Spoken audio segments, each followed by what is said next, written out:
On to this story now. In the 7 years since its establishment, has the new development bank lived up to its promises? The bank was established to strengthen cooperation amongst the BRICS countries and, of course, supplement the efforts of multilateral and regional financial institutions.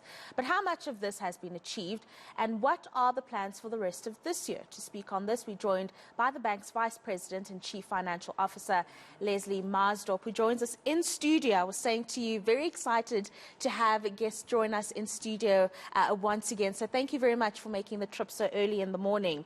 There are some exciting times that are happening within the bank as well, the entrance of new members and the like. But before we get into this year's projects and what you're looking forward to doing, how do you think the bank has fared when it's come to assisting member states during the peak of the pandemic?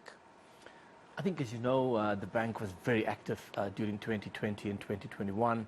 We provided $10 billion of assistance to the 5 BRICS countries. And as you might recall, 2 years back, the 5 countries, the pandemic started in China. It rapidly expanded in India, which is one of the largest countries in the world, as you know, and then Brazil, South Africa.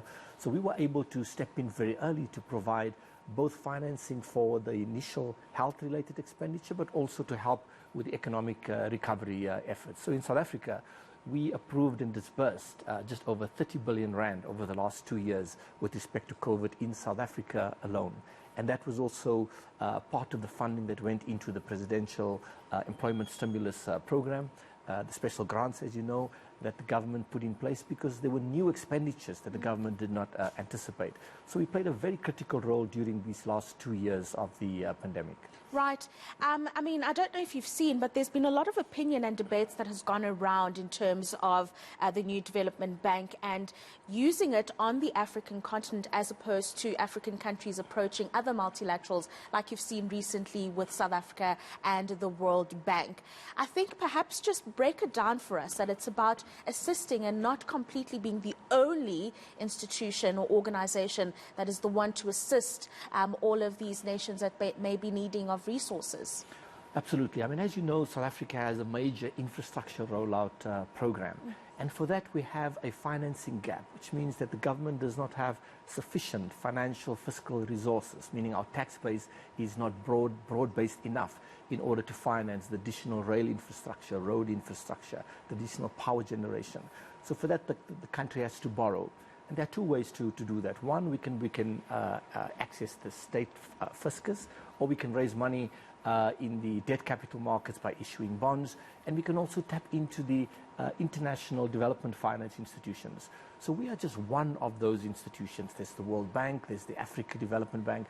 These institutions play a very important role in filling that financing gap. And the reason why it is very important for the government in South Africa and the other BRICS members to tap into the financing from the new development bank is that the development finance institutions typically are able to provide loans at much cheaper rates than it would be if the government had to raise money themselves. And the reason for that is that we have a very high credit rating, which means that our cost of capital is very low. So, give you an example, the World Bank loan that has been a topic of much discussion here in South Africa, that is a AAA institution. We are a AA plus institution. South Africa as a country is a BB minus, and there's a huge, probably 4% difference between the interest rate that the government would derive if they borrowed the funds themselves. So it is a very important role that these institutions play to complement the government's efforts to roll out infrastructure. No, absolutely. And we're talking about complementing these governments in terms of the projects that they would be undertaking here. You've spoken about infrastructure. But as you grow and you expand and you take in more members, are you looking at other key sectors that could assist these BRICS member country economies grow even further, perhaps even beyond infrastructure funds? So in South Africa, as you know, we have a couple of deep structural challenges, which is linked to the slow growth, right? We've had a long-term decline in investment since 2008. There's been a prolonged decline in investment, both from the public as well as the private sector. We've had, as you know, for many, many years now, a challenge around electricity supply constraints.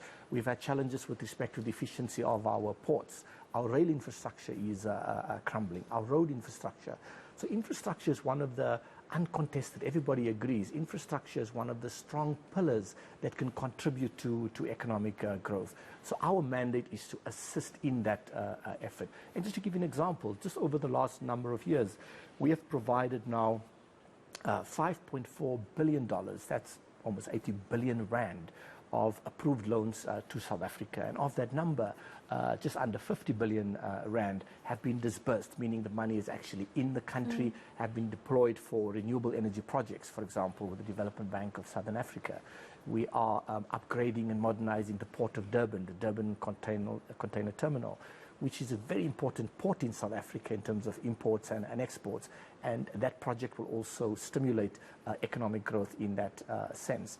We also will be focusing heavily on trying to support the efforts to rebuild the rail infrastructure. Both commuter rail as well as freight rail in South Africa have been experiencing severe inefficiency. So the economy cannot grow with inefficient ports. The economy cannot grow without the transport network industries. And that's the role that we see ourselves playing. No, absolutely an important role. But as you talk and you bring out these figures, I'm thinking that's quite a bit of money that's been funded to South Africa over the last period that you've spoken about. And it just makes me wonder about the funding criteria that you're looking at when you're giving South Africa this amount of money. Are there not concerns around repayments and South Africa's ability to maintain a good financial relationship with the institution?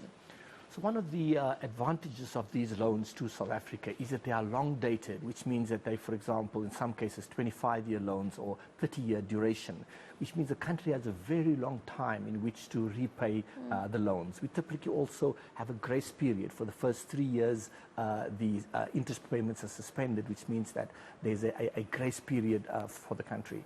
In some instances, the loans are obviously shorter, dated 10 years or 15 years, all dependent on the nature of the project. The important thing about these loans for us is that they are guaranteed by the government, which means that the government stand behind those loans. So if we make for example, a loan to Eskom, which has been experiencing serious financial difficulties, the ultimate borrower is the government, and therefore the taxpayer directly. No, absolutely. It sounds a little bit scary when you put it like that in terms of the trickle-down effect, but I suppose if the country can maintain its relationship, then it's not all too bad. We have run out of time, Leslie, but I have to ask you some exciting not adventures, but projects that the bank is taking on this year, something important that you might want to highlight? For this year, we will be focusing heavily on the energy challenges in South Africa. And as you know, the Music President, to South Africans' ears. The President spoke about what he calls the just transition, and emanating out of COP26 in Glasgow, a major groundbreaking announcement was made of a partnership between the United States, United Kingdom, Germany, South Africa around the energy transition, and we intend to contribute significantly towards that effort. As we move towards a more appropriate energy mix in terms of reducing our coal footprint, we hope that we can contribute towards this just transition, preserve jobs, create new jobs in areas like green hydrogen, in the renewable energy sectors. And of course, ultimately, just keep the lights on in South Africa. Absolutely. Thank you very much, Leslie Maasdorp, joining us there from the New Development Bank. Just talking to us about what the bank has been busy with and what's coming up this year. You've just heard it. It's going to be a big focus on energy.